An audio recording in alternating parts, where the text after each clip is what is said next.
Good afternoon, everyone. This is Byron Bradford, aka Brad. Today I will be bringing to you, of course, we're talking about the four bullets of the highlights from the Department of Education, from the Office of Management budget this year they put out, fiscal year 2019.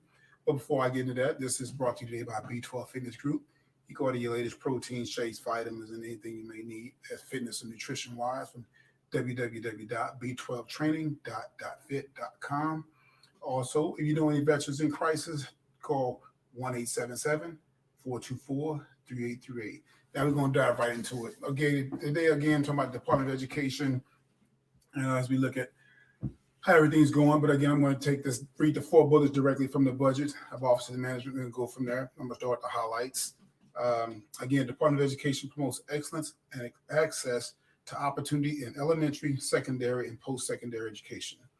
The department focuses its mission on supporting states and school districts in their effort to provide high quality education to all students, on streamlining and simplifying funding for college, and to expanding access to new post-secondary options. Second bullet, the budget maintains funding for essential K-12 formula grant programs that support the nation's neediest students while delivering on the president's commitment to ensure that every child has the opportunity to attend high quality school that meets their unique educational needs. Third bullet, the budget proposes to ensure students can successfully pursue various pathways of post-secondary education and training.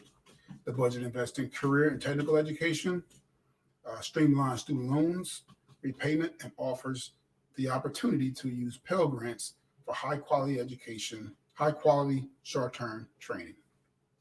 Last bullet, the one that talks about requests for the funds, of course. The budget requests $59.9 billion for the Department of Education and the $7.1 billion or 10.5% decrease from the 2017 enacted level. Yes, you heard me correctly. They actually decreased the amount of money they were putting into the education DOE. And I'm going to tell you why here in a second, but I'm going to go right into K through 12. Well, actually, this is directly from him. I'll read this first. Quality education exists when parents have a voice in choosing their child's K through 12 schools, and students have the tools needed to succeed. Decades of investments and billions of dollars in spending have shown that increase in funding does not guarantee high quality education. While the budget reduces the overall federal role in education, the budget makes strategic investments to support and empower families and improve access to post-secondary education, ensuring a future of prosperity for all Americans. Okay. And something specifically I want to touch on was the budget builds on these principles by ensuring the department focuses on returning decision-making power back to states and districts by giving parents more control over addressing their child's unique educational needs. I think there's always been some discrepancy with how public education is funded using property taxes to do that. Man, that is just a bad formula. That's a recipe for disaster, because you will always have the have and have nots by using that particular formula. Maybe that's the intent. However, if this is America and we want everyone to not necessarily be on this equal same footing, because everybody learns at different paces. Even I went to college at a later date in my life, and I felt like I was better prepared to pursue what I want to go into. So, yeah, using property taxes, it's like the separate but equal. Using property taxes to pay for like firefighters and teachers are in that, and police departments. That I don't know if that's the best way forward or the best use of taxpayers' dollars. That can be a part of it, but I don't think that should be the end all. I think we need to be in 2020 and moving to the 21st century. We as a society and our leadership must become more innovative in how we're going to generate more revenue to help meet the need in these communities. The parents are not making six figures.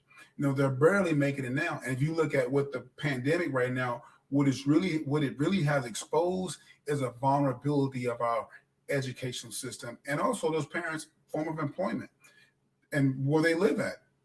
Those people now that are making six figures, now they got college degrees or PhDs, but they're not employed right now. And eventually, I just looked at something in Dallas Morning News. They're about to be in a tsunami of evictions. Mortgages are late, and people that pay rent. Mortgage, at least you can put that off for 90 days. But with rent, man, those landlords, not the landlords, but those big corporations, they want their money on the first, and they don't want to hear any excuses about it. Because once the moratorium ends, what are we going to say at that point in time? What do we do? So we as a society need to figure out a way. Now, I know we're smart enough to figure out a way, but we have the ingenuity. We need the innovation. We have the innovation. We have the ingenuity. And people are probably trying to push this to our leaders, but sometimes people don't want to listen because they're so conditioned to doing things one way and using property tax for the last whatever years, 50 years.